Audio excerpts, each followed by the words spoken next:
नमो नमः. गणपती सरस्वती वेदपुरुष गुरु यांना प्रणाम करून आज आपण अधिक मास पुरोहित व्याख्यानमालेला सुरुवात करतो आहोत. आज अधिक मास पुरोहित व्याख्यानमालेची सुरुवात करताना असत्य लोका दापाताला दा लोका लोकपर्वता ये संते ब्राह्मणा देवास तेभ्यो नित्यं नमो नमः. नमोस्तुते व्यास विशाल बुद्धे पुल्लारविंदाय तपत्र नेत्र येन त्वया भारत तैलपूर्णः प्रज्वालितो ज्ञानमय प्रदीपः. आज अधिक मास पुरोहित व्याख्यानमालेचं जे सत्र सुरू होतंय त्या सत्रासाठी संस्कृत पंडित श्री प्रणव गोखले यांचं आज व्याख्यान आपल्याला ऐकायला मिळणार आहे. आज आणि उद्या मंत्रशास्त्र या विषयावर ते विचार आपले मांडणार आहेत. त्यांची थोडीशी ओळख अशी की ते पुण्यात सध्या वास्तव्य करतात, साधारण 10 ते 12 वर्ष. मूळ गाव त्यांचं चिपळूण. त्यांचं शिक्षण BA संस्कृत फर्ग्युसन महाविद्यालय 2008 साली पूर्ण झाले. त्यानंतर MA संस्कृत भाषा विभाग पुणे विद्यापीठ 2010 साली पूर्ण आहे. PhD हा विषय संस्कृत प्राकृत भाषा विभाग पुणे विद्यापीठ येथे त्यांची PhDचा अभ्यास सुरू आहे. विषय शिवशक्ती सामरस्य सिद्धांत यावर ते अध्ययन चालू आहे त्यांचं. त्यांनी सहाय्यक संचालक म्हणून वैदिक संशोधन मंडळ पुणे येथे कार्यरत आहेत 2015 पासून. अतिथी व्याख्याता असं म्हणून संस्कृत प्राकृत भाषा विभाग सावित्रीबाई फुले विद्यापीठ येथे वेदांत वैदिक वाङ्मय भारतीय दर्शनशास्त्र या विषयांचे अध्यापन 2014 पासून करत आहेत. त्यानंतर त्यांनी संपादक म्हणून प्राज्ञ पाठशाळा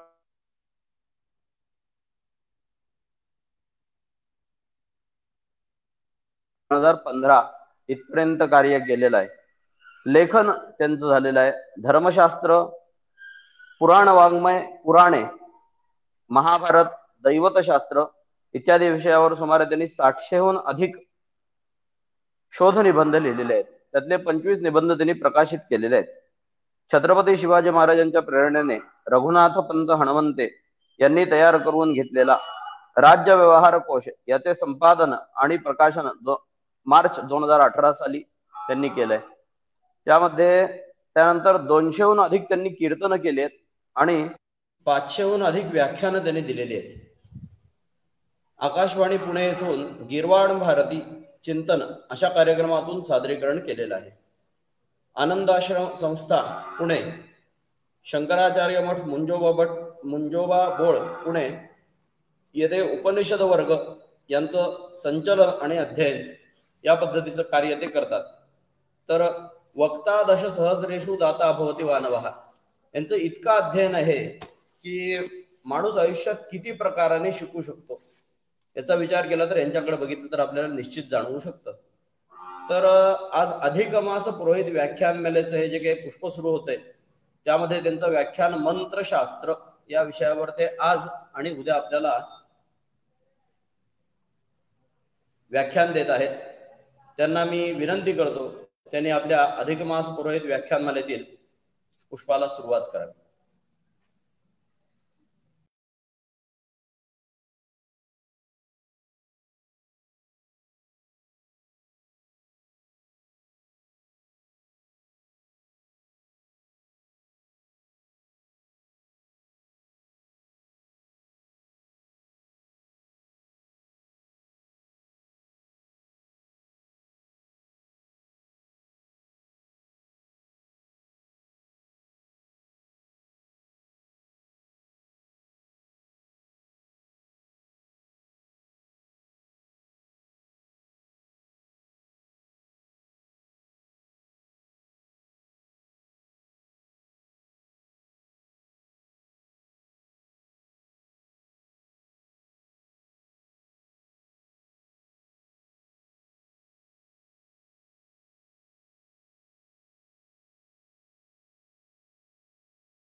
आज थोडासा काही तांत्रिक बिघाड आहे, त्यामुळे थोडंसं आपल्याला थांबून पुढे जावं लागतंय.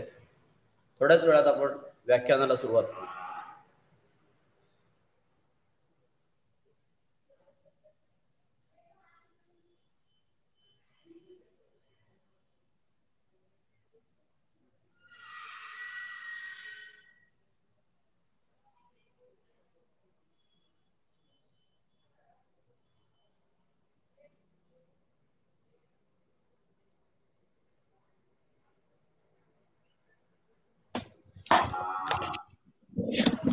आपले वक्ते येईपर्यंत एक छोटस निवेदन करतो की ही व्याख्यान मला अमावस्येच्या दिवशी म्हणजे अधिक मासाच्या शेवटच्या दिवशी संपेल. त्या वेळेपर्यंत, त्या दिवसापर्यंत ही व्याख्यान मला पुढे पुढे होणार आहे.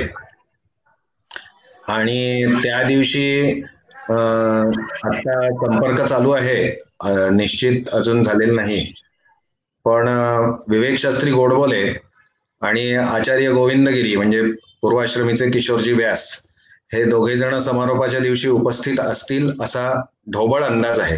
हा ढोबळ अंदाज फक्त जाहीर केलेला आहे. त्यांच्या प्रवास आणि आरोग्याच्या दृष्टीने त्यांच्या अनुमतीने निश्चितता अजून 1-2 दिवसात समजेल. पण ह्या दोघांशी संपर्क झालेला आहे आणि त्यांनी या व्याख्यानमालेच्या समारोपाला येण्याचं आनंदाने मान्य केलेलं आहे.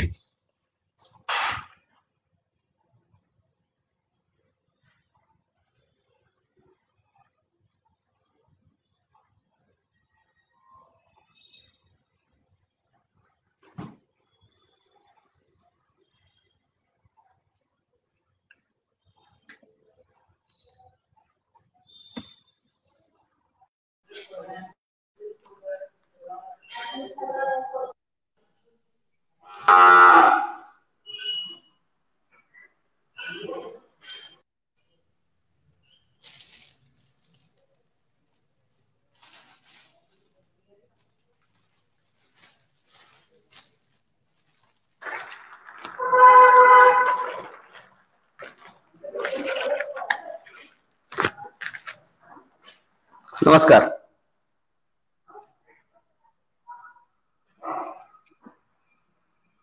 नमस्कार. आवाज येतोय? हो, येतोय. हा, थोडस तुमची अँगल थोडस असं फिरवून घ्या. आणखीन थोडा. आता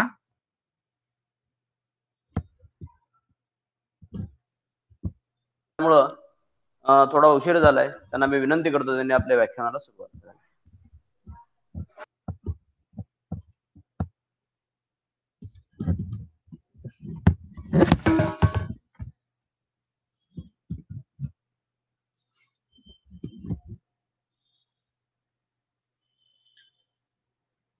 नमो ब्राह्मणे ब्राह्मणेभ्यो नमो नमः. नमो ब्रह्मणे नमोस्तु अग्नये नमो पृथिव्ये नमो औषधिभ्यः नमो वाचे नमो वाचस्पतये नमो विष्णवे महते करोमि. सर्वांना, सर्व वेदमूर्तींना आणि सर्व जिज्ञासू श्रोतृवर्धकांना सादर सप्रेम नमस्कार. आज आपण ज्या विषयाचा विचार करत आहोत तो विषय म्हणजे मंत्रशास्त्र. खरं म्हणजे सगळ्यांच्याच अतिशय जिव्हाळ्याचा असा हा विषय आहे. या विषयामध्ये या आधुनिक काळामध्ये संशोधनात्मक अशी अनेक लोकांनी, संशोधकांनी, चिकित्सकांनी, पारंपरिक श्रद्धा असणाऱ्यांनी, भाविक भक्तांनी भर घातलेलीच आहे. मात्र त्या बरोबरीने आधुनिक चिकित्सकांनीही त्याच्यात भर घातलेली आहे. वेगवेगळ्या आधुनिक शास्त्रांच्या परिप्रेक्ष्यातून या विषयाचा विचार केला जातोय.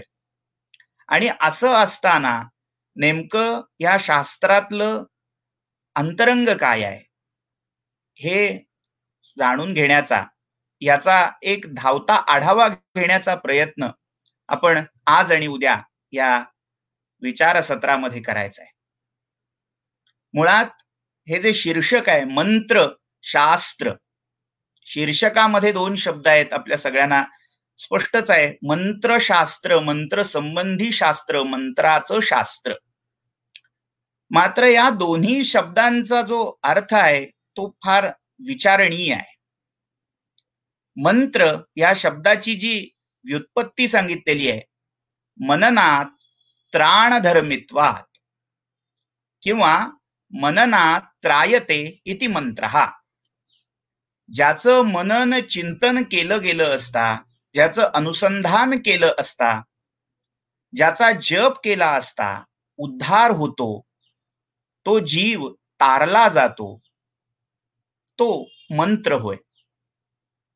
मंत्राची आपण व्युत्पत्ती बघितली. आता शास्त्र या शब्दाची जर व्युत्पत्ती पाहिली तर शास्यते वा शस्यते अनेन इति शास्त्रम. आणखीन एक व्युत्पत्ती देताना निरुक्तकार म्हणतात शिष्यते अनेन. ज्याच्याद्वारे शासन, ज्याच्याद्वारे नियमन संयमन केलं जातं, एक आकार उकार दिला जातो, त्याला शास्त्र म्हणावं. अनुशासन ज्याच्यामुळे घालून दिलं जातं, एक शिस्त घातली जाते, ते शास्त्र. आणि दुसरं जे शस्यते अनेन, ज्याच्यामुळे तो विषय, प्रकृत विषय हा प्रशंसनीय होतो, शोभून दिसतो, विशेष उल्लेखनीय होतो, ते शास्त्र. शास्यते अनेन शस्यते वा अनेन इति शास्त्रम. किंवा शिष्यते, शिष्यते शिष्य असा धातू आहे, विशेषता प्राप्त होणं, ठळक होणं अशा अर्थी तो शिष्य धातू आहे. ज्याद्वारे तो विषय, ते तत्व हे विशेष ठरतं, अन्य बाकीच्या तत्वांपेक्षा, विषयांपेक्षा एक ठळक होणं, अधिक स्पष्ट होणं, सुलभ सुकर होणं हा भाग घडतो, ते शास्त्र. तर असं मंत्र संबंधी शास्त्र, मंत्राविषयीचं शास्त्र, ते मंत्रशास्त्र. मग या मंत्रशास्त्राविषयी विचार करत असताना सगळ्यात महत्वाचा अभ्यास विषय, पाठ्य काय असेल तर तंत्र आणि आगम यांचा विचार, मंत्रशास्त्राचा विचार करत असताना अपरिहार्य ठरतो, अग्रक्रमाने करावा असा ठरतो. त्यामुळे या सगळ्या मंत्रशास्त्राचा विचार करत असताना आगम, तंत्र यांच्या विविध ग्रंथामध्ये, या विविध संदर्भामध्ये हे मंत्र, ह्या मंत्राविषयीचं हे शास्त्र कसं उलगडत जातं याचा थोडक्यात आपल्याला विचार करायचा आहे. मुळात मंत्रांचे जर आपण प्रकार पाहिले तर ढोबळमानाने 5 प्रकार सांगितले जातात. पहिला प्रकार आहे हा श्रौत मंत्र किंवा वैदिक मंत्र. जे मंत्र श्रुती प्रणीत आहेत, श्रुती प्रोक्त आहेत. श्रुती म्हणजे वेद. वेदामध्ये वैदिक संहिता असतील, ब्राह्मण ग्रंथ असतील, आरण्यक वा उपनिषद असतील, तर या 4 वेद विभागामध्ये सांगितले गेलेले मंत्र हे श्रुती मंत्र किंवा वेदोक्त मंत्र आहेत. दुसरे मंत्र हे स्मार्त मंत्र किंवा पुराणोक्त मंत्र म्हणून ओळखले जातात, जे विशेषतः वेगवेगळ्या पुराणांमध्ये स्मृतींमधून सांगितलेले असतात, ज्याच्यामध्ये बहुतांश वेळा उपासना, भक्ती हा विषय प्रधान असतो. ते मंत्र म्हणजे स्मार्त किंवा स्मृत्युक्त, पुराणोक्त किंवा पौराण मंत्र म्हणून ओळखले जातात. तिसरे मंत्र, तिसऱ्या प्रकारचे मंत्र हे आगमोक्त किंवा तंत्रोक्त मंत्र म्हणून ओळखले जातात. पुन्हा या आगमोक्त किंवा तंत्रोक्त मंत्रामध्ये 3 उपप्रकार आहेत. मुळातले 5 मुख्य प्रकार मंत्राचे, त्यातला तिसरा हा जो तंत्रोक्त किंवा आगमोक्त मंत्रांचा प्रकार आहे, त्याच्यामध्ये पुन्हा 3 उपप्रकार. ते 3 उपप्रकार कोणते कोणते तर त्यापैकी एक आहे बीज मंत्र. आपण वेगवेगळी बीज ही पाहत असतो, ऐकत असतो. अगदी आपल्या सर्वांच्या परिचयाचं बीज किंवा बीजमंत्र पाहायचा असेल तर श्री गणपती अथर्व शीर्षामध्ये जी गणेश विद्या म्हणून सांगितली गेलेली आहे, गम हे गणपती बीज किंवा गणपतये नमः हा बीजाक्षरयुक्त गणपतीचा नाममंत्र, हे या बीजमंत्राचं एक उत्तम उदाहरण इथे देता येईल. देवीचा नवार्ण मंत्र आहे, तोही बीजमंत्र आहे, ज्याच्यामध्ये एक किंवा एकापेक्षा अधिक पण 5पर्यंत अक्षर असतात. ते सगळे बीज मंत्र म्हणून ओळखले जातात. याच्यामध्ये एकेका अक्षरावर बिंदू किंवा विसर्गाचा प्रयोग करून त्याचा जप विशिष्ट संख्यात्मक आवर्तन ही सांगितलेली असतात. तर तंत्रोक्त किंवा आगमोक्त मंत्रामधला पहिला उपप्रकार हा बीज मंत्र आहे. दुसरा उपप्रकार हा तंत्रामधला तो आहे श्लोकात्मक मंत्र, म्हणजे ज्याला चतुष्पाद किंवा त्रिपाद मंत्र असं म्हटलं जातं. चतुष्पाद किंवा त्रिपाद मंत्र म्हणजे गायत्री, अनुष्टुभ यासारख्या छंदामध्ये, म्हणजे जसे वैदिक छंद आहेत तशाच छंदामध्ये मात्र अभिजात भाषेमध्ये लिहिलेले येणारे जे मंत्र आहेत ते त्रिपदात्मक किंवा चतुष्पदात्मक मंत्र हा आगमोक्त तंत्रोक्त मंत्रातला दुसरा प्रकार आहे. याचं उदाहरण उत्तम द्यायचं झालं तर नरसिंह पूर्वोत्तर तापिनीय उपनिषदामध्ये, मूळ हे उपनिषद आहे त्यामुळे याला वेदोक्त परंपराही आहे, मात्र त्याचं ग्रहण पुढच्या आगमानी आणि तंत्रानीही केल्यामुळे त्या मंत्राला श्रौताबरोबर आगमोक्त किंवा तंत्रोक्त मंत्र म्हणूनही स्वीकारलं गेलेलं आहे. तो मंत्र म्हणजे उग्रम वीरम महाविष्णुम ज्वलंतम सर्वतोमुखम हा तो नरसिंह अनुष्टुभ मंत्र आहे. तर तो विशिष्ट छंदातला चतुष्पाद किंवा त्रिपादात्मक असा मंत्र. याचं दुसरं उदाहरण विविध देवतांचे जे गायत्री मंत्र आहेत, म्हणजे गायत्री छंदामध्ये आहेत मात्र मूळ वैदिक संहितांमध्ये जे सापडत नाहीत. गायत्री हा वैदिक छंद आहे मात्र तो नंतरच्या वाङ्मयामध्ये तंत्रामध्येही स्वीकारला गेलेला आहे. तर असे विविध देवतांचे गायत्री मंत्र, अगदी आपण मंत्रपुष्पांजली नंतर विविध आराध्य इष्ट देवतांचे जे मंत्र म्हणतो, पठण करतो, ते सगळे मंत्र हे तंत्रातले त्रिपदात्मक किंवा चतुष्पदात्मक मंत्र आहेत. म्हणजे अगदी उत्तम उदाहरण द्यायचं झालं तर हंस गायत्री मंत्र आहे, हंस हंसाय विद्महे परमहंसाय धीमहि, हा तंत्रातला आगमातला गायत्री मंत्र आहे. त्याचं मूळ वेदामध्ये श्रुतींमध्ये सापडत नाही. छंद वैदिक आहे मात्र तो तंत्रामध्ये आगमामध्ये सांगितलेला आहे, म्हणून त्याचं ग्रहण तंत्रात आगमात केलेला आहे. तर असा हा तंत्रातला आगमातला त्रिपदात्मक किंवा चतुष्पदात्मक, ज्याला श्लोकात्मक असंही म्हणता येईल, असा हा दुसरा उपप्रकार. आणि तिसरा उपप्रकार हा केवळ शब्दात्मक असा म्हटला जातो. म्हणजे आगमामध्ये तंत्रामध्ये वेगवेगळे शब्द येतात. म्हणजे उदाहरणार्थ वषट, वौषट, फट. अगदी दुसरी उत्तम आपल्या परिचयाची उदाहरणं स्वाहा, स्वधा. तर तंत्रामध्ये असा एक एक शब्द ज्याला संस्कृत व्याकरणाच्या नियमानुसार अव्यय किंवा निपातनही म्हणता येईल.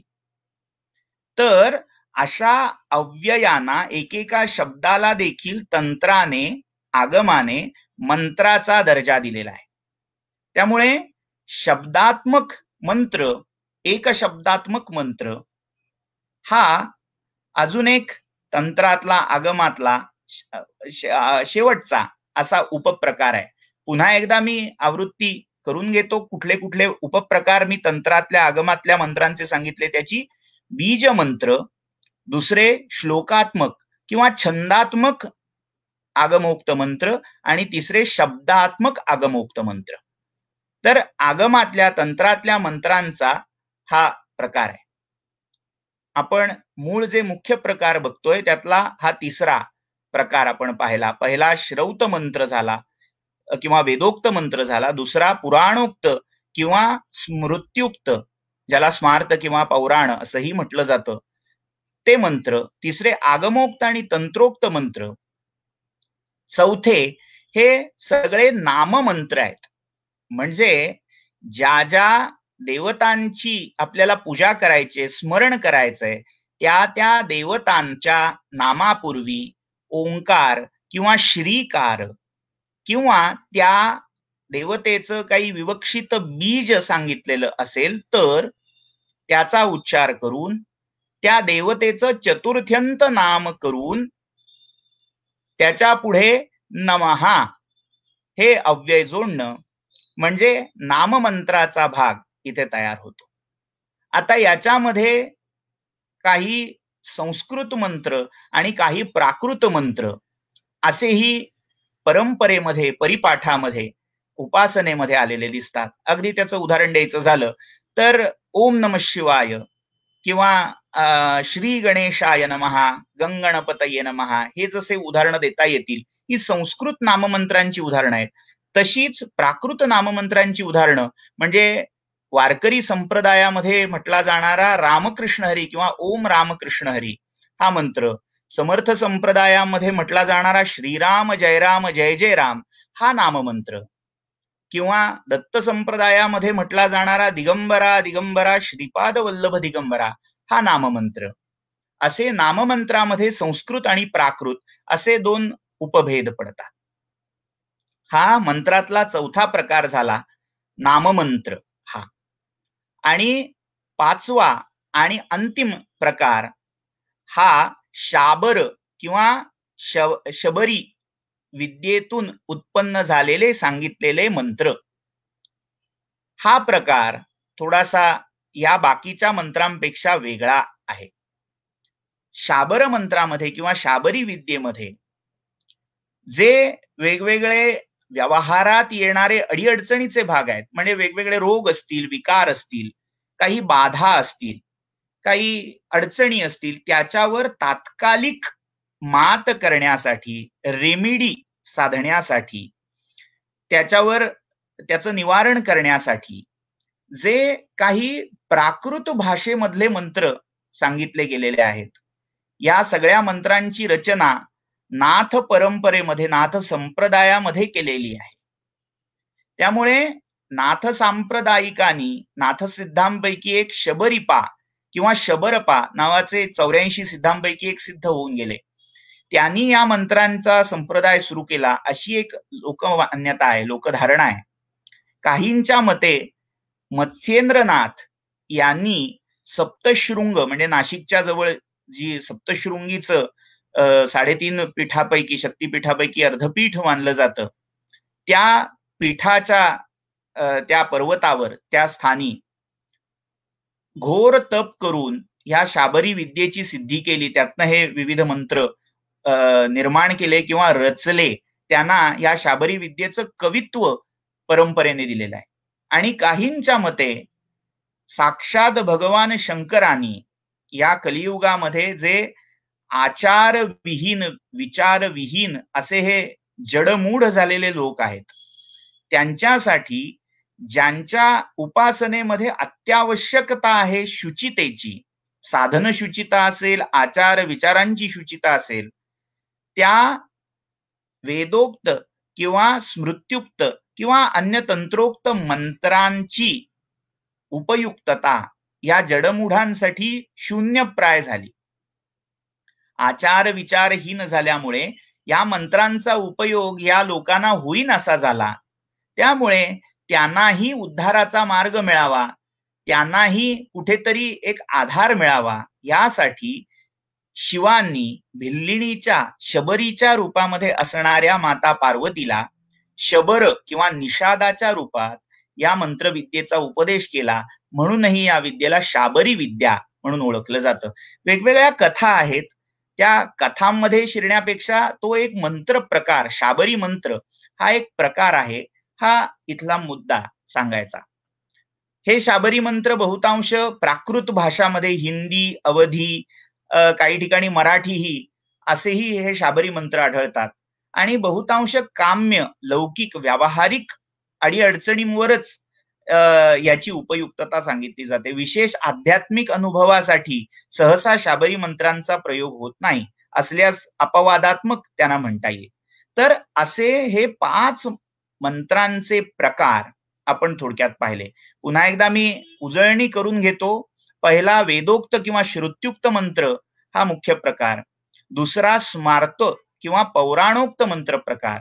तिसरा आगमोक्त किंवा तंत्रोक्त प्रकार. त्या तंत्रोक्त प्रकारामध्ये बीजमंत्र, श्लोकात्मक मंत्र आणि शब्दात्मक मंत्र असे 3 उपप्रकार. पुढचा चौथा मुख्य प्रकार नाममंत्र आणि शेवटचा प्रकार हा शबरी मंत्र, शाबरी विद्येतले मंत्र. हे 5 प्रकार आहेत.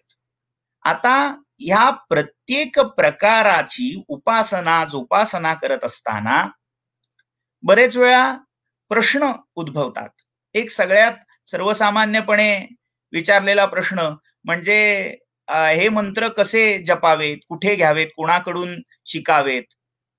तर ह्या सगळ्याला नियत करणारं, त्याचं एक कोडिंग करणारं, त्याचं अनुशासन, त्याची शिस्त ठरवून देणारं जे शास्त्र आहे ते मंत्रशास्त्र आहे. हे मंत्रशास्त्र प्रत्येकाच्या संप्रदायानुसार, म्हणजे आपण जर श्रौत किंवा वेदोक्त संप्रदायाचं पालन करत असू, आपण त्याचे अनुयायी असू, तर त्यामध्ये नियम वेगळे आहेत. स्मार्त पुराणोक्त मंत्रांचे नियम, त्यांचं मंत्रशास्त्र वेगळं आहे. आगमोक्त तंत्रोक्त मंत्रांचं शास्त्र वेगळं आहे. नाममंत्रांचंही शास्त्र आहे आणि शाबरी मंत्रांचंही एक स्वतंत्र शास्त्र आहे.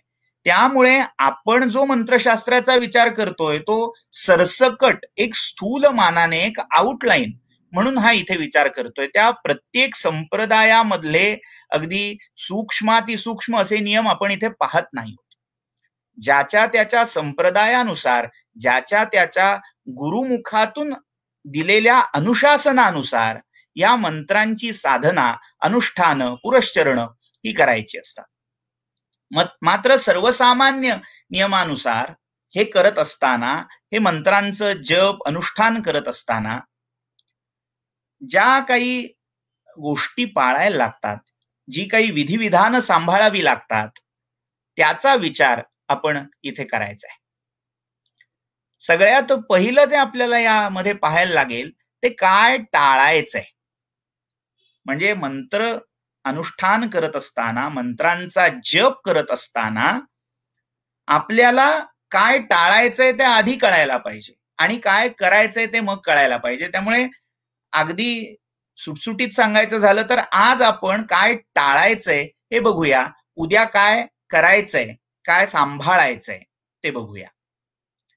तर टाळायच्या गोष्टी म्हणजे मंत्र जपातले, मंत्राच्या अनुष्ठानातले जे दोष आहेत, हे दोष कोणते कोणते आहेत याचा आपण थोडक्यात विचार करू. आपण मंत्रांचे वेगवेगळे प्रकार पाहिले, तर त्या मंत्रांचं अनुष्ठान, जप, पुरश्चरण जे काही आपण करत असू, ते करत असताना जे काही दोष संभवतात, ज्याच्यामुळे या मंत्राची सिद्धी, या मंत्राची उपयोगिता दिसत नाही. एक साधा प्रश्न आहे की असं का होतं, हे तुमचं मंत्र विंत्र सगळं सांगतात पुस्तकामध्ये, ह्या भल्या चवड्या फलश्रुती त्याच्या दिलेल्या असतात, त्या खोट्या असतात का, अर्थवादात्मक असतात का, किंवा काहींच्या मते उगीच दंतकथांचा भाग म्हणून त्या उडवलेल्या रेवड्या असतात का. असे वेगवेगळे प्रश्न, अशा वेगवेगळ्या शंका कुशंका या मंत्रांच्या संबंधी उठवल्या जातात, उठत असतात. याच्यावर असं का होतं, या मंत्रांचं फळ, या मंत्रांची सिद्धी का दिसत नाही, हा प्रश्न कुलार्णव तंत्रामध्ये साक्षात भैरवीने भैरवाला विचारलेला आहे. तंत्रातला हा भाग आहे. भैरवी भैरव किंवा ईश्वर पार्वती यांच्या संवादामधून सगळी तंत्र प्रकट झालेली आहेत. आगम या शब्दाची व्युत्पत्तीच करताना शास्त्रकार सांगतायत की आगतम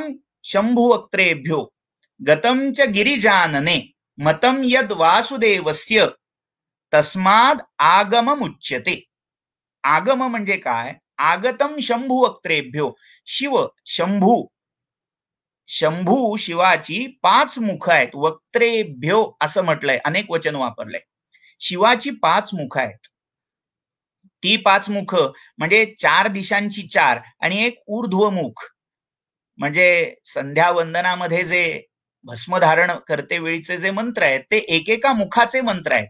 सद्योजात, तत्पुरुष, नंतर वामदेव, अघोर आणि ऊर्ध्वमुख ईशान, अशी ती 5 मुख आहेत. या शिवाच्या पंचमुखातून जे दर्शन, जे शास्त्र, जो काही ज्ञान साठा, ज्ञाननिधी प्रकट झाला, उत्पन्न झाला आणि जो गिरिजेच्या कर्णपुटातून अंतरंगामध्ये उतरला, मुखामध्ये समावला, तो आणि जे वासुदेव म्हणजे विष्णूला संमत असं ज्ञान होतं, विष्णू विषयीचं जे ज्ञान होतं ते आगम. आगतम शंभू वक्त्रेभ्यो गतम च गिरिजानने मतम यद वासुदेवस्य तस्मात आगम उच्यते, अशी व्याख्या त्याची केली गेली. तर असं हे शंभू आणि गौरी, हर पार्वती किंवा भैरव भैरवी यांच्या संवादातून या तंत्र मंत्र यंत्र यांची विधानं केली गेली, सांगितली गेली. तर या एका कुलार्णव तंत्रामध्ये भैरवीने भैरवाला प्रश्न विचारला की मंत्रसिद्धी का दिसत नाही? तर त्याच्यावर भैरवानी उत्तर दिलं की 3 गोष्टी दग्ध झालेल्या आहेत. या साधकाच्या, या जपकर्त्याच्या, या अनुष्ठान करणाऱ्याच्या 3 गोष्टी दग्ध असल्या की मंत्रसिद्धी होत नाही, साधना फळत नाही. ह्या 3 गोष्टी दग्ध म्हणजे काय? नेमकं काय मर्म आहे, काय खूण आहे? तर तिथे श्लोक असा आहे, तर जिव्हा दग्धा परान्नेन हस्तौ दग्धौ प्रतिग्रहात मनोदग्धम परस्त्रीभिः कथम सिद्धी वरानने. पहिलं जे आहे ते जिव्हा दग्धा परान्नेन. मंत्र जप करणाऱ्याची जिव्हा जर सततचं परान्न घेऊन विटाळलेली असेल, दग्ध झालेली असेल, म्हणजे परान्न हे अग्नी समान आहे. आता परान्न का घ्यायचं नाही, त्याच्या मागे काय दोष आहेत, याच्या खोलात आता मी शिरत नाही, कारण तो आजचा प्रकृत विषयही नव्हे. मात्र जर त्याच्यावर अधिक विचार करायचा असेल तर गुरुचरित्रामध्ये एक स्वतंत्र परान्न वर्जन करणाऱ्या ब्राह्मणाचं आख्यान दिलेलं आहे. त्याच्या पत्नीशी सततचा होणारा वाद आणि श्री गुरु नरसिंह सरस्वतींनी मग त्यात काढलेली तोड, तो प्रसंग मुळात गुरुचरित्रामध्ये जाऊन वाचण्यासारखा आहे. तर परान्न दोषाने ज्याची जिव्हा दग्ध झालीये, परान्न हा जणू अग्नी आहे आणि तो जिव्हेला दग्ध करतोय. कबीरांनीही एका ठिकाणी सांगितलंय, जसं अन्न खावं तसं मन होतं आणि जसं पाणी प्यावं तशी वाणी होते. म्हणजे दुसऱ्याच्या घरचं, दुसऱ्याच्या हातचं किंवा दुसऱ्याने दिलेलं असं अन्न खात असताना त्याचे जे देण्यामागचे, त्या पाकसिद्धी करण्यामागचे विचार असतील, त्या विचाराचा आपल्यावर परिणाम होतो आणि त्यातून आपली जिव्हा दग्ध होत असते. त्यामुळे जिव्हा दग्धा परान्नेन हस्तौ दग्धौ प्रतिग्रहात, त्याला करौ दग्धौ प्रतिग्रहात असाही पाठभेद आहे. ज्याचे हात सततच्या घेण्यामुळे, प्रतिग्रह म्हणजे दानाचा स्वीकार करणं, आवश्यकतेच्या पलीकडचं दान घेणं, अनावश्यक किंवा जे अनर्ह आहे, अनधिकार्याने दिलेलं आणि अनधिकार्याने घेतलेलं असं जे आहे, त्या दानामुळे हात दग्ध होत असतात. अतिरिक्त प्रतिग्रह हा दोषावह आहे, पापावह आहे. त्यामुळे हस्तौ दग्धौ प्रतिग्रहात मनो दग्धम परस्त्रीभिः, मन सुद्धा दग्ध होतं का? परस्त्रीच्या चिंतनाने. म्हणजे देखणी बायको शेजाऱ्याची, तसं म्हणजे दुसऱ्याच्या पत्नीविषयी वाईट नजर, किंबहुना परस्त्रीविषयी, कोणत्याही स्त्रीविषयी मनामध्ये जे पापविचार येत असतात, विकार येत असतात, त्याच्यामुळे मन दग्ध होत असतं. त्यामुळे ह्या 3 गोष्टी जर जप करणाऱ्याच्या, साधकाच्या दग्ध झालेल्या असतील तर त्याला ती मंत्राची सिद्धी, साधनेचं फळ हे मिळत नाही, असं कुलार्णव तंत्रातलं मत, कुलार्णव तंत्रातली भैरवाची आज्ञा किंवा वचन असं सांगितलं जातं. आता हे जे दहन आहे, दोषामध्ये जे होरपळलेलं असं साधकाचं हे वर्तन म्हणा किंवा हे सगळं साधन म्हणा असं आहे, तर त्याचा विचार करत असताना नेमके काय दोष असतात, कुठे दोष होतात, दोष प्रसक्ती कुठे होते, त्याचा विचार थोडक्यात करावा लागेल. दोष हे त्रिविध मानलेले आहेत. कोणत्याही वस्तूचा, तत्वाचा, विषयाचा विचार करत असताना जे जे दोष संभवतात ते 3 प्रकारचे म्हणून सांगितलेले आहेत. पहिला दोष हा कायिक दोष आहे, दुसरा दोष हा वाचिक दोष आहे आणि तिसरा दोष हा मानसिक दोष आहे. त्यामुळे कायिक, वाचिक आणि मानसिक असे 3 दोष, या 3 प्रकारचे दोष टाळल्याशिवाय मंत्राची सिद्धी, मंत्राची जी काही विवक्षित साधना असेल त्याची परिपूर्ती होत नाही, मंत्र फळत नाही. आपण आख्यायिका ऐकतो की वैदिक काळामध्ये मग ते पर्जन्य सूक्त म्हटलं की पाऊस पडायचा, त्या ऋत्विजांनी आहुती टाकली की ती ग्रहण करण्यासाठी साक्षात देवता तिथे प्रकट व्हायच्या, आहुती स्वीकारायचा. मग हे आज का होत नाही? त्याचं कारण हे जे दोष आपल्या ठायी आहेत ते इतके आपल्यावर हावी झालेले आहेत, ते इतके प्रबळ झालेले आहेत की त्यामुळे त्या मंत्रांची जी सिद्धी आहे ती आपल्याकडे यायचं म्हणाली तरी या दोषामुळे अडकते. विद्यारण्य स्वामी हे इतिहासामध्ये प्रसिद्ध आहेत. इसवी सनाच्या 14व्या शतकामध्ये ज्यांच्याकडे विजयानगर म्हणजे पूर्वीचं संस्कृत नाव विद्यानगर असं होतं, हे विद्यानगर ज्यांच्या नावावरून पडलं ते विद्यारण्य स्वामी, विद्यारण्य मुनी, ज्यांनी हरिहर आणि बुक्क यांना आशीर्वाद दिला, मार्गदर्शन केलं आणि ते मोठं एक हिंदू साम्राज्य त्यांनी स्थापन केलं. हे विद्यारण्य यांच्या पूर्वायुष्यातली एक घटना सांगितली जाते. विद्यारण्यांनी एकदा त्यांच्या घरच्या दारिद्र्याला म्हणा किंवा निर्धनतेला कंटाळून उबगून एका मंत्राची, लक्ष्मी मंत्राची साधना सुरू केली. काही कथाभेदानुसार ही गायत्रीची उपासना होती, काही कथाभेदानुसार ही लक्ष्मीची उपासना होती. जी कुठली असेल ती एक मंत्राची उपासना त्यांनी सुरू केली आणि सगळ्या प्रकारच्या विधिविधानांचं यथायोग्य परिपालन करून विद्यारण्यांनी हे अनुष्ठान पूर्ण केलं. मात्र अनुष्ठान पूर्ण झालं तरीही हवं ते फळ दिसेना, त्या देवतेची कृपा होईना. त्यांनी हातात उदक घेतलं आणि संकल्प केला की उद्या सूर्योदयापर्यंत मला या मंत्राच्या सिद्धीचं फळ दिसलं नाही तर उद्या सूर्योदयी उदयीक मी संन्यास ग्रहण करीन, दंड ग्रहण करीन. आता झालं असं की योगवशात सूर्योदय होईपर्यंत कोणतंही मंत्रसिद्धीचं फळ त्यांना दिसलं नाही. त्यामुळे केलेल्या संकल्पानुसार त्यांनी आत्मश्राद्ध, विरजा होम सगळे विधी केले आणि संन्यास ग्रहण केला. आणि संन्यास ग्रहण केल्यानंतर दंडग्रहण हा जो विधी असतो तो दंडग्रहण करते वेळी मागून हाक आली, अरे थांब मी आलीये. तशी त्यांच्या लक्षात आलं ती जी मंत्राची देवता, ज्या मंत्राचं अनुष्ठान पुरश्चरण त्यांनी केलेलं होतं, ती मंत्राची देवता तिथे प्रकट झालेली होती आणि ती म्हणत होती, तू असा दंडग्रहण करू नकोस, थांब जरा. तर ते म्हणाले, आता मी संन्यस्तम मया, मी संकल्प केला एकदा, सगळे संकल्प आणि विकल्प आता सोडले, हाच माझा शेवटचा संकल्प होता आणि त्याप्रमाणे आता तू आलीस तरी मला तुझ्याशी काही देणं घेणं नाही. केवढ्या पराकोटीचा संकल्प असेल, केवढी संन्यस्त वृत्ती असेल, लक्षात घ्या. तर झालं असं, ती देवता म्हणाली, ठीक आहे, तू भले पुन्हा परत येऊ नकोस, पलटू नकोस, तुझ्या संकल्पापासून ढळू नकोस, पण मी एवढ्या विलंबाने का आले तर एकदा बघ तरी. म्हणून विद्यारण्याला मागे पाहायला सांगितलं.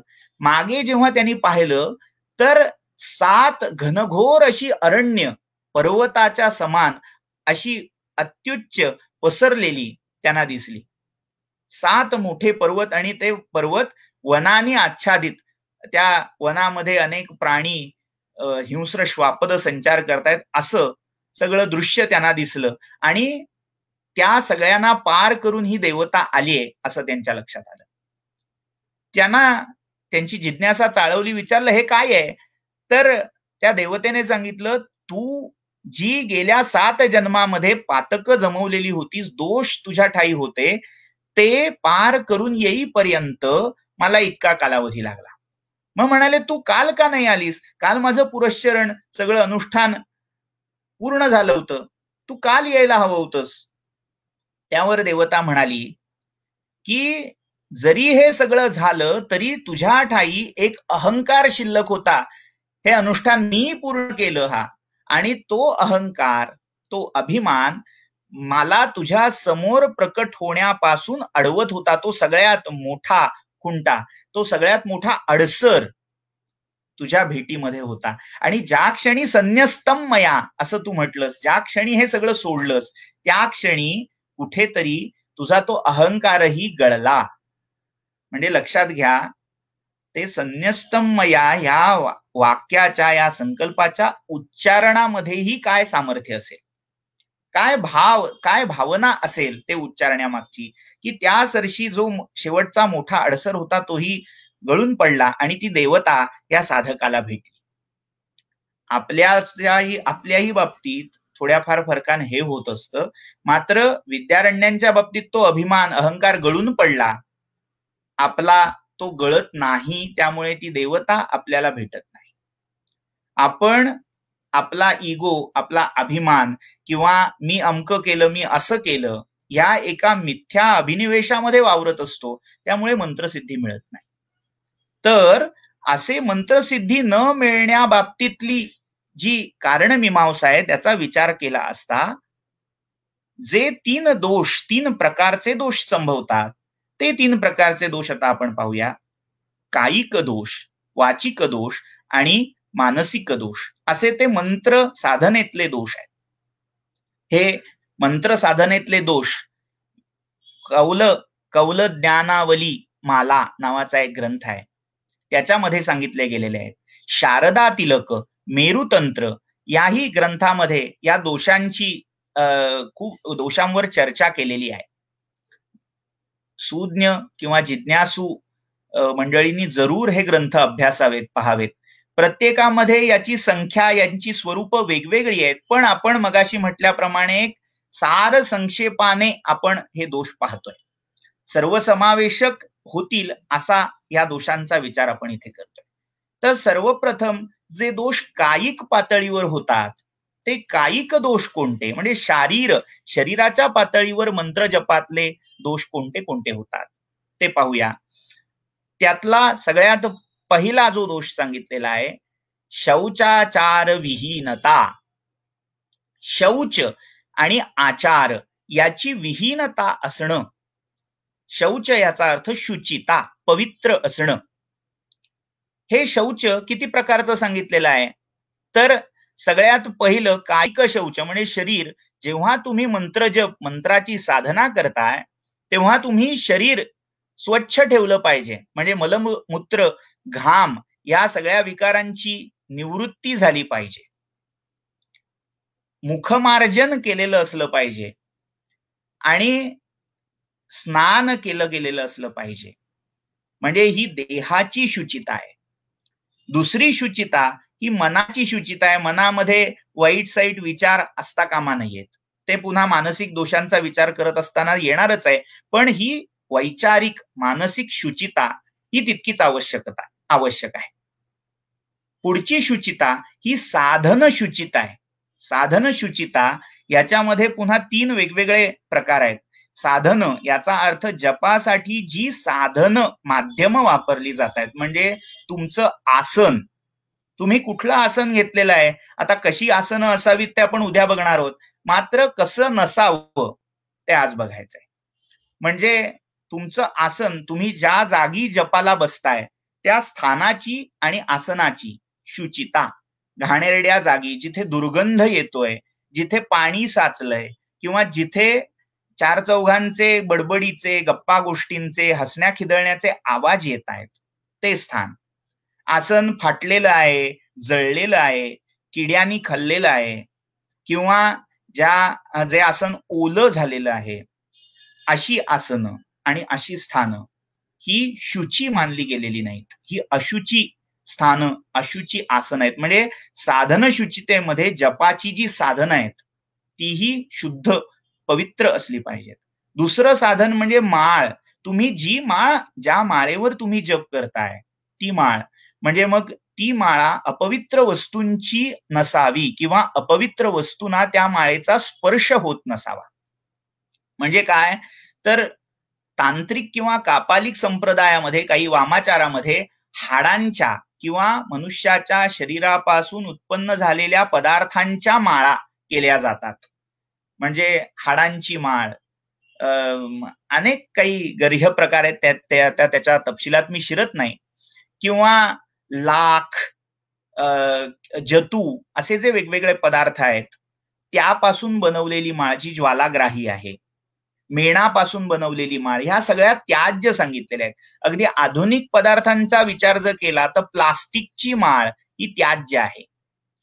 त्याच्या मागे ही एक शास्त्र विचार आहे, कारण आहे.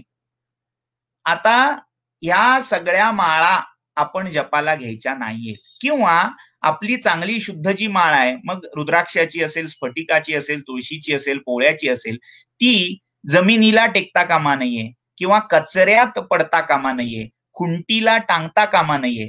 खुंटीला टांगणं हा एक दोष आहे. म्हणजे कुठलाही तुमचा जप, त्या जपासाठी साधनभूत असणारी माळा टांगून ठेवायची नाहीये.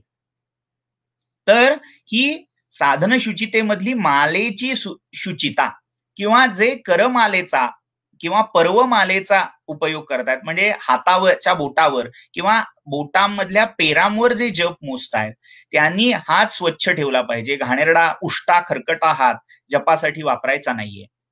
किंवा अगदी गणपती उत्सवामध्ये एक असा बरेच वेळा दृष्टोत्पत्तीस येतं की सहस्रावर्तन, शतावर्तन करताना सुपाऱ्या ठेवल्या जातात मोजण्यासाठी, फुलं ठेवली जातात. ती सुपारी म्हणजे ती खाल्लेली असते, अर्धवट तुकडे पडलेले असतात, किंवा अशा कोणत्याही उष्ट्या खरकट्या पदार्थाचा उपयोग जप मोजण्यासाठी करायचा नाही. निर्माल्याच्या फुलांचा उपयोग जप मोजण्यासाठी करायचा नाही. किंवा अगदी वाईट सांगायचं झालं तर खायचे पावटे, पावट्यावर जप मोजला जातो. धान्य कणावर जप मोजू नये, आणि ते जर मोजला तर त्या धान्याचा लवकरात लवकर विनियोग हा अन्नामध्ये केला जावा किंवा जलामध्ये विसर्जित करावा, असं विधान आहे. त्यामुळे त्या माळेची शुचिता ही तितकीच महत्वाची आहे. तो जप करत असताना तुमची अंगावरची जी वस्त्र आहेत त्याचीही शुचिता, म्हणजे tight jeans, tight T shirt, top घालून जप करणं, याच्यामध्ये हायजीनचाही विचार आहे, शरीरशास्त्राचा, व्हेंटिलेशनचाही विचार आहे. आणि ते कपडे घातल्यानंतर प्रत्येक वस्तूला स्वतःचे तरंग असतात, रेडिएशन्स असतात. तर त्या तरंगातून उत्पन्न होणारी शुद्ध मराठी भाषेतली पॉझिटिव्हिटी आणि निगेटिव्हिटी, अनुकूलता, प्रतिकूलता किंवा धन आणि ऋण असे जे प्रभार आहेत त्याचा विचार या सगळ्या शास्त्रामध्ये केलेला आहे. तर वस्त्रांचीही शुचिता ही साधन शुचितेत आहे. तर माळा, आसन, वस्त्र या सगळ्यांची शुचिता ही साधन शुचितेत सांगितलेली आहे. दुसरा एक प्रकार, ज्या तुमची उपजीविका, उदरनिर्वाहाचं साधन जे आहे तेही ह्या काळामध्ये पवित्र असलं पाहिजे. पाप, चोऱ्या माऱ्या, लूटमार करून जर तुम्ही काही मिळवत असाल आणि त्यातून आपला उदरनिर्वाह करत असाल आणि इकडे मंत्र जप करत असाल तर त्या मंत्राची सिद्धी ही त्या अन्नावर, त्या तुमच्या उपजीविकेवर ही अवलंबून आहे. त्यामुळेही ती सिद्धी होत नाही. त्यामुळे साधन शुचितेमध्ये अनेक हे मुद्दे विचारात घेण्यासारखे आहेत. ही झाली साधना संबंधीची शुचिता.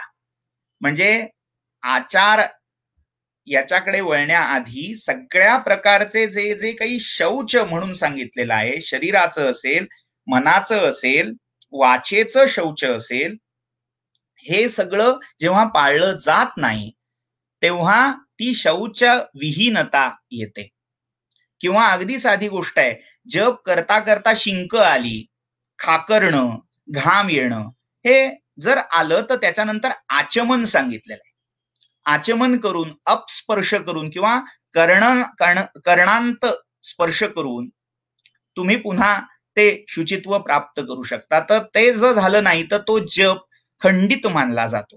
त्यामुळे ह्या शुचितेचा विचार, शुचितेचं पालन हे आवश्यक आहे. आणि ते जर केलं नाही तर तो दोष आहे.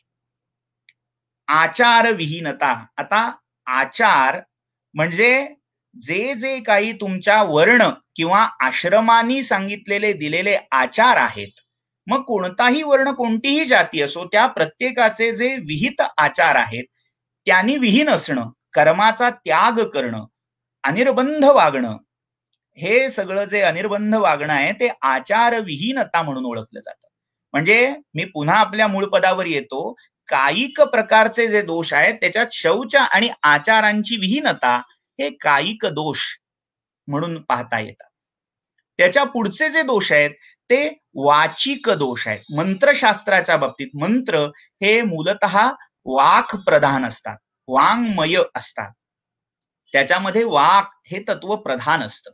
त्यामुळे सर्वाधिक परिणामकारक ही वाचिक दोषांची बाब मंत्रशास्त्राच्या बाबतीत संभवते. वाचिक दोष कोणकोणते आहेत तर त्याच्यावर सर्वोत्तम उदाहरण पाणिनीय शिक्षेमध्ये दिलेलं आहे. मंत्रोहीनः स्वरतो वर्णतो वा मिथ्या प्रयुक्तो न तमर्थमाह.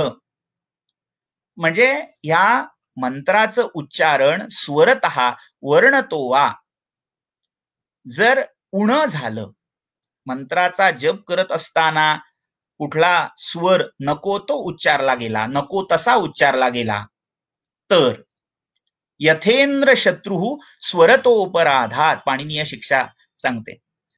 त्याला खूप छान आख्यायिका सांगितलेल्या आहेत. एक संक्षेपाने सांगतो आणि पुढे जातो. जर मंत्राचं उच्चारण करत असताना 3 प्रकारचे दोष म्हणजे वर्णलोप, अक्षर खाणं, गणपती अथर्व शीर्षाचं आवर्तन, सहस्रावर्तन करत असताना हा अनेक ठिकाणी अनुभव असतो. जे काही म्हणतात ते बाजूच्या व्यक्तीलाही ते ऐकू येत नाही. हरि ओम नमस्ते गणपते त्वमेव प्रत्यक्षम तत्त्वमसि. काय म्हणताय, अक्षर किती खातायत, शब्द किती खातायत. वर्णांचा, अक्षरांचा किंवा शब्दांचा लोप हा पहिला वाचिक दोष आहे. खाणं, भूक लागल्यासारखे हे मधली अक्षर शब्द खात सुटतात, तर तो दोष पहिला. दुसरा दोष हा जसं म्हणजे मधली अक्षर जी पोत आणि प्रोत आहेत ती खाणं, ती वगळणं असं आहे. तसं प्रसक्ती, स्वरवर्ण प्रसक्ती, नको तो स्वर किंवा नको तो वर्ण मध्ये घालणं, आपल्या पदरचं काहीतरी त्या मंत्रात घालणं, हा दुसरा वाचिक दोष आहे. म्हणजे उगीच आपलं सांगितलेलं असताना आरतीच्या बाबतीत, म्हणजे आरती हा काही मंत्र नव्हे, पण आरत्यांमध्ये म्हणत असताना आता ती आरती त्या संताची रचना आहे, संतांनी जे सांगितलेलं आहे तेवढंच म्हणायचंय. उगीच आपल्या पदरचे पदरच्या बिरुदावल्या त्याच्यात म्हटल्या जातात, हा दोष आहे. मंत्र असो वा कोणतंही पाठ्य स्तोत्र असो, आरती असो, त्याच्यामध्ये त्या मूळ कवी, त्या द्रष्ट्या, त्या ऋषीचे जे शब्द आहेत त्याला महत्व आहे. आपल्या पदरचं, गोंदवलेकर महाराजांच्या प्रवचनामध्ये एक गोष्ट महाराज वारंवार सांगतात की आपल्या पदरचं साधनेमध्ये जोडू नये, गुरुनी सांगितलंय तेवढं नेमकं करावं.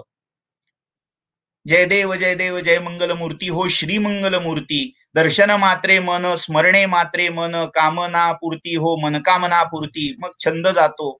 अशी गंमत जमत. म्हणजे पदरचं घालणं मंत्रामध्ये त्या स्तोत्रामध्ये हा एक दोष आहे.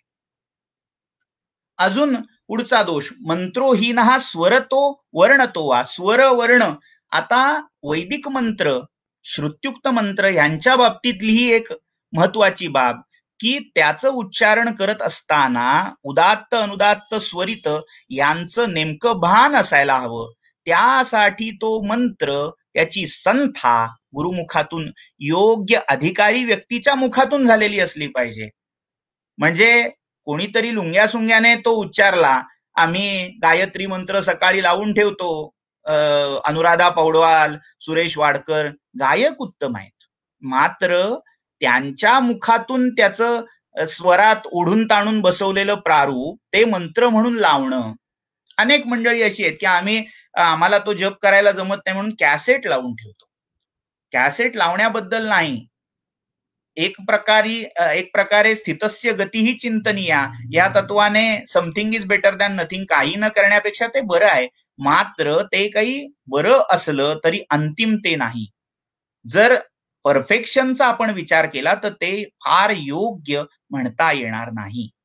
या सगळ्या वैदिक मंत्रांच्या बाबतीत आहे आणि नंतरच्या विशेषतः संस्कृत मंत्रांच्या बाबतीत ह्या सगळ्या उच्चारणाचा, ज्याला शिक्षा नावाचं वेदांग अख्खं वाहिलेलं आहे, त्याचा फार महत्वाचा वाटा आहे.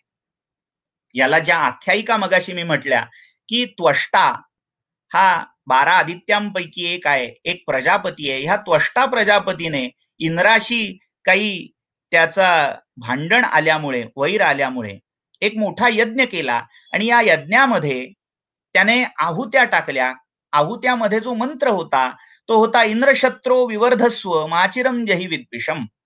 हे इंद्रशत्रो, तू परिवर्धित हो, प्रकट हो, उत्पन्न हो, आपल्या सामर्थ्यानिशी वाढ आणि आपल्या शत्रूला तात्काळ संपवून टाक, असा त्या मंत्राचा आशय होता. मात्र त्या यज्ञातून जो वृत्रासुर जन्माला आला तो अंतिमतः इंद्राच्या हातून मारला गेला. तेव्हा देवानी शंका विचारली, मंत्राचं उलट फळ कसं मिळालं? त्वष्ट्यानी जो मंत्र म्हटला होता इंद्रशत्रू विवर्धस्व, त्याच्यामध्ये त्याचा आशय हाच होता की इंद्राला मारणारा शत्रू उत्पन्न व्हावा. मग असं कसं झालं? तर तिथे स्वराची गडबड झालेली होती. स्वर जिथे द्यायचा नको तिथे दिला गेला होता. आता मी त्याच्या अगदी क्रिटिकल उच्चारणात शिरत नाही, मात्र ढोबळ मानाने इंद्र आणि शत्रू हे 2 शब्द आहेत. इंद्राचा शत्रू आणि इंद्र ज्याचा शत्रू आहे असा, इंद्रस्य शत्रुः इंद्रशत्रुः तत्पुरुष समास, आणि इंद्र हा यस्य शत्रुः सहा, म्हणजे इंद्राचा शत्रू याचा अर्थ इंद्राला मारणारा, इंद्राला जिंकणारा शत्रू, तत्पुरुष समासाचा अर्थ, आणि बहुव्रीहीचा अर्थ इंद्र ज्याचा शत्रू आहे म्हणजे इंद्र ज्याला मारेल असा. आता स्वर प्रक्रियेवरून समास कोणता होईल हे वैदिक संदर्भामध्ये ठरत असतं. त्यामुळे त्यांनी इंद्र ह्या शब्दावर जोर दिल्यामुळे इंद्राकडून मारला जाणारा असा वृत्र जन्माला आला. मंत्रोहीन हा स्वरतो वर्णतो वा. उच्चारणामध्ये हीनत्व आलं, नको ते टाकलं, हवं ते काढलं, तर तो वाचिक दोष होतो. तर या मंत्राच्या सगळ्या या विवरणामध्ये, दोषांच्या विवरणामध्ये हा वाचिक भाग उच्चारणाचा आहे ते टाळणं, नको ते घालणं, हे वाचिक दोष आहेत. तिसरा वाचिक दोष हा अनुच्चार, हा उच्चारण नीट न करणं किंवा न करणं, म्हणजे मनातल्या मनात करतोय असं वाटणं. उपांशु जप, मानस जप हा सांगितलेला आहे, मात्र साधनेमध्ये हा स्पष्ट जप, वैखरीने सांगितलेला जप अपेक्षित आहे. उपांशु जप ही नंतरची अवस्था आहे. तर तो नीट उच्चार न करणं हाही एक वागदोष आहे. तर या वागदोषांनी चौथा वागदोष हा फल्गुवाद, हा उगीच जप करत असताना बडबड करणं. म्हणजे काही लोक असतात हातात माळ ओढतात जपाची आणि फालतू बडबड, तिकडे गप्पा मार, टीव्ही बघ, काहीतरी बोल मित्राशी, असं चाललेलं असतं. तर फल्गुवाद ह्या चौथा वाचिक दोष आहे. तर ह्या वाचिक दोषांना टाळलं पाहिजे. आणि शेवटचा जो दोषांचा प्रकार आहे तो मानस दोषांचा प्रकार आहे. हा सगळ्यात महत्वाचा आहे. कारण कायिक दोष आणि जे वाचिक दोष आहेत त्याच्यावर आपल्याला मात करता येते, प्रयत्नानिशी ते टाळता येतात. मात्र मानसिक जे दोष आहेत ते आपण कितीही प्रयत्न केला तरी सहजासहजी जातात असं नाही. मानस दोष कोणते कोणते जपामधले, मंत्र साधनेमधले? तर सगळ्यात पहिला जो आहे तो अभक्तिही. अभक्ती. अभक्तिश्च गुरुद्रोह देवद्रोह तथैवच. अभक्ती म्हणजे आपल्या गुरूंविषयी किंवा गुरूंनी दिलेल्या त्या देवतेविषयी अभक्ती असणं, भक्ती नसणं. अथर्व शीर्षाच्या फलश्रुतीमध्ये सांगितलेलं आहे, अशिष्याय न देयम. जो अशिष्य आहे, ज्याला गुरुविषयी आदर श्रद्धा नाही, तो अशिष्य म्हणावा, त्याला ना देऊ नये. निरुक्तकारांनी एक प्रसंगाचं उद्धरण केलेलं आहे निरुक्तामध्ये, पहिल्या अध्यायामध्ये. दुसऱ्या अध्यायामध्ये निरुक्तकार असं सांगतात, विद्या हवई ब्राह्मण मा जगाम. ती विद्या, विद्या या शब्दाचा एक अर्थ मंत्र असाही आहे, ब्रह्मविद्या, अध्यात्मविद्या असाही आहे, वेदविद्या असाही आहे. तर ही जी कोण विद्या, मंत्रशक्ती, सामर्थ्य वाग्देवी होती, ती त्या ब्रह्मवित व्यक्तीकडे आली, जो ब्रह्म म्हणजे वाक तत्व, मंत्र तत्व त्याचं रक्षण करणारा होता, त्याला जाणणारा होता, त्याच्याकडे आली आणि काय म्हणाली, गोपाय मा शेवधिष्ठेहमस्मी. गोपाय माम गोपाय, माझं रक्षण कर, माझं गोपन कर. गुप धातू आहे, गोपन याचा अर्थ कोणासमोरही प्रकट करू नकोस, उघड करू नकोस, माझं गोपन कर, रक्षण कर. का? शेवधिष्ठेहमस्मी, मी शेवधी म्हणजे तुझा निधी आहे, तुझी मिळकत, तुझी थोडक्यात इस्टेट मी आहे, तुझं जे काही ऐश्वर्य आहे ते माझ्यामुळे आहे, त्यामुळे माझं रक्षण कर. कोणाकोणापासून? असूयकाय अनृजवे अयताय. जे कोणी असूयक म्हणजे वृथा द्वेष करणारे आहेत, अनृजवे जे रुजू स्वभावाचे नाहीत, उद्धट स्वभावाचे आहेत, गुरुविषयी आदर श्रद्धा बाळगत नाहीत, देवाविषयी आदर श्रद्धा बाळगत नाहीत ते, किंवा अयताय ज्यांनी इंद्रियांचं संयमन, आत्मसंयमन केलेलं नाही, ते अयत, त्यांना मला देऊ नकोस. असं जर झालं तथा वीर्यवती स्याम, तरच मी वीर्यवती होईन, फलदायी होईन, असं ती विद्या सांगते. तर इथे अभक्तिश्च गुरुद्रोह देवद्रोह तथैवच. देव किंवा गुरु किंवा मंत्र याच्याविषयी अभक्ती असणं, अविश्वास असणं. काय हे काय दिलंय मला, काय होणार आहे याने, तर अविश्वास असता कामा नये, अभक्ती असता कामा नये. विश्वास असला पाहिजे, श्रद्धा असली पाहिजे, भक्ती असली पाहिजे. किंवा गुरुद्रोह किंवा देवद्रोह. भक्ती आहे पण कर्माने गुरुचा द्रोह करतोय, देवाचा द्रोह करतोय, त्या देवतेचा अपमान होतोय कर्मातून, आचरणातून. आता ते करत असताना हा मानस दोष आहे, त्याच्या विरुद्ध, त्या देवतेच्या किंवा त्या गुरुच्या विरुद्ध विचार करणं. काही वेळेला भक्ती असते पण प्रसंगवशात द्रोह घडतो, अपमान घडतो, तर तो. आणि या 3 दोषांना टाकलं तर पुढचा दोष काय सांगितलेला आहे, तर तो सगळ्यात मोठा आहे, पाप हेतुत्वम.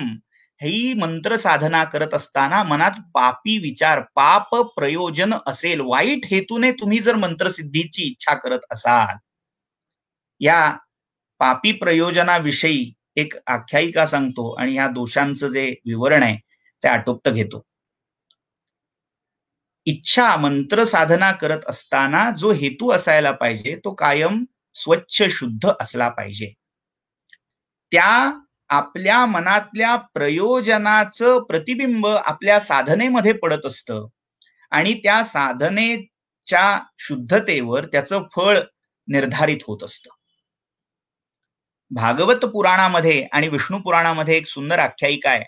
भगवान श्रीकृष्णांचं पौंड्रक नावाच्या राजाशी युद्ध झालं आणि या पौंड्रकाशी झालेल्या युद्धामध्ये पौंड्रक आणि त्याचा मित्र काशीराजा या दोघांचाही वध श्रीकृष्णांनी केला युद्धामध्ये.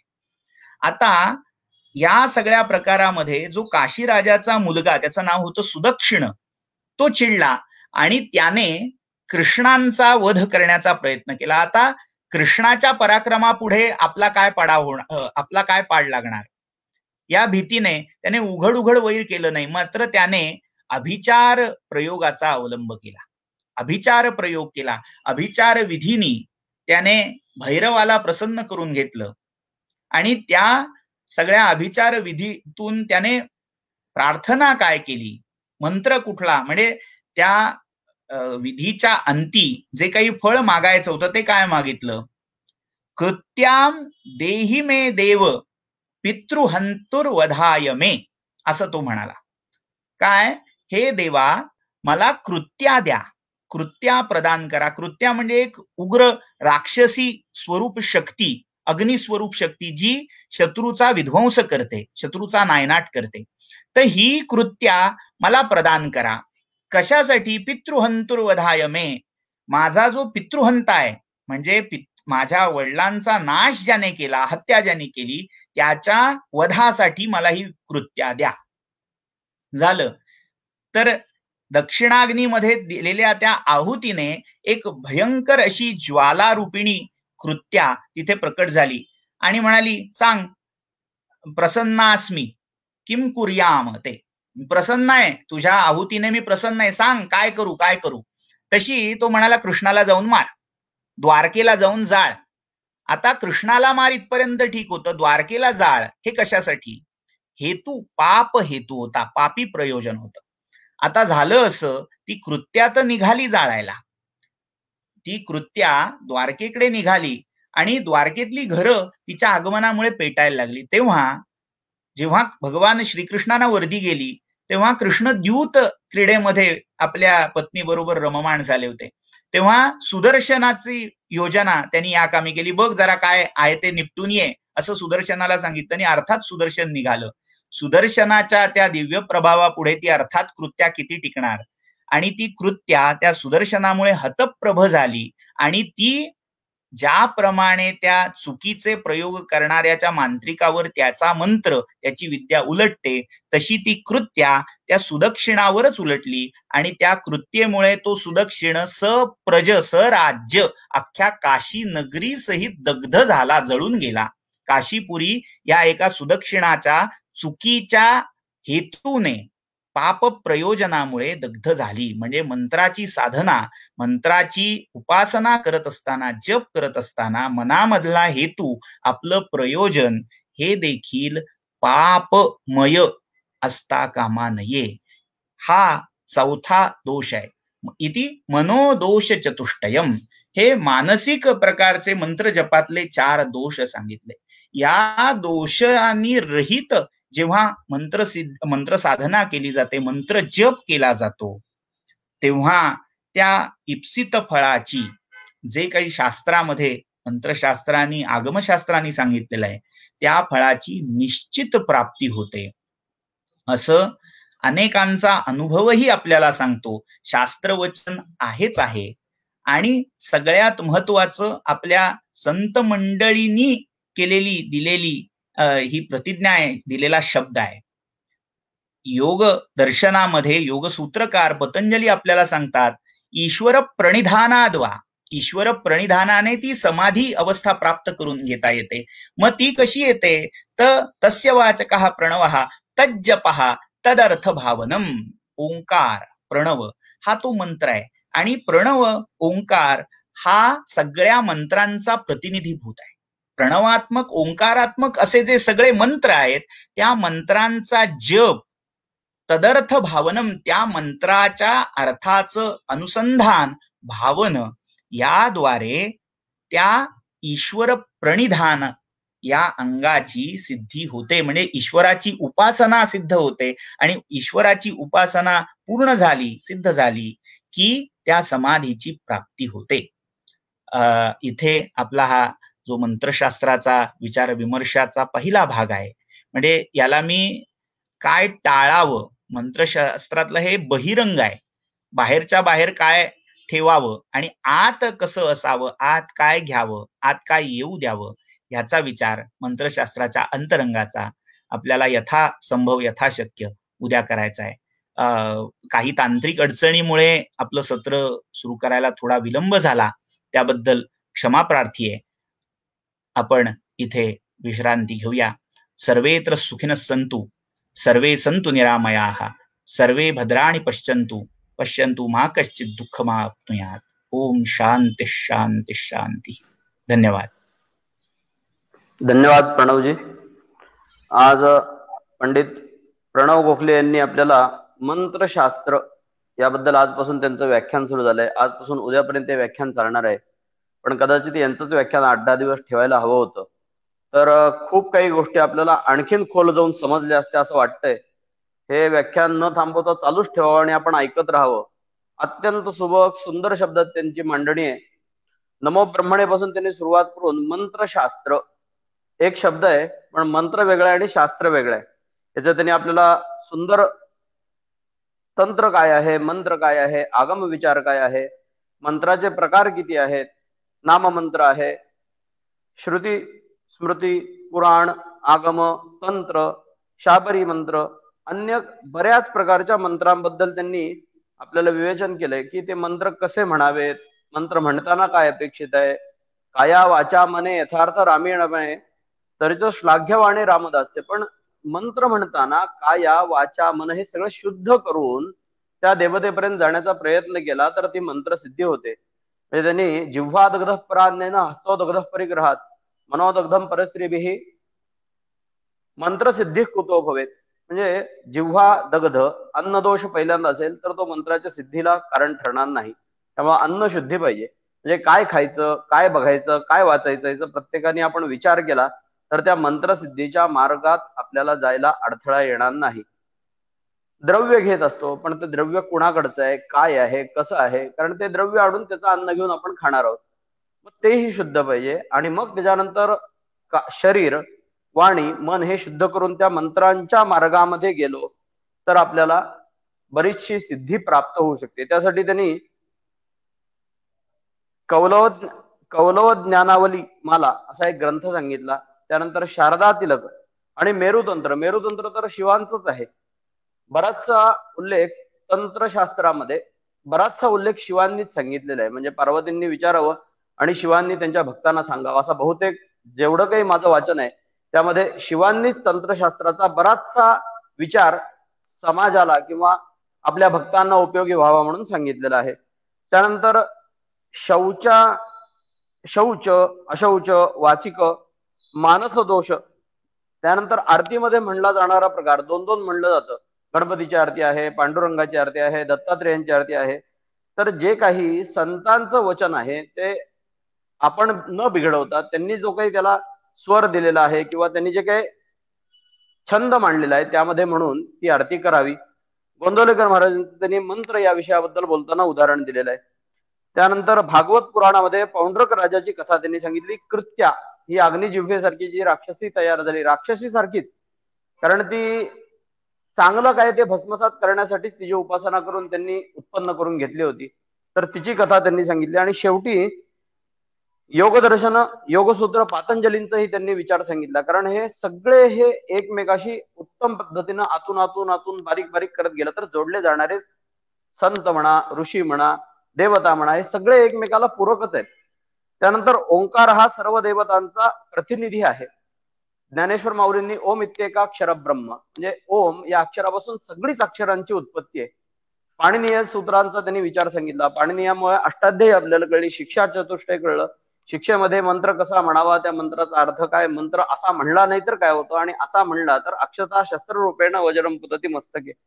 ते मंत्र जर चुकीचा म्हणून जर एखाद्या यजमानाच्या डोक्यावर अक्षर टाकली गेली तर वज्र टाकल्यासारखं आहे. इतकं सुंदर त्यांनी आज विवेचन केलंय, त्याबद्दल मी त्यांना धन्यवाद देतो. आणि उद्याही प्रणवजींचाच कार्यक्रम आहे. तर उद्या थोडं त्यांनी म्हणजे 1 तास 20 मिनिटापर्यंत त्यांनी आपल्याला थोडासा वेळ थोडा जास्ती दिला तरी आपल्याला चालणार आहे. तर आत्ताच आपण कार्यक्रम थांबवत आहोत. सर्वे सुखिनः सन्तु, सर्वे सन्तु निरामयाः, सर्वे भद्राणि पश्यन्तु मा कश्चित् दुःखमाप्नुयात्. ओम शांती शांती शांती.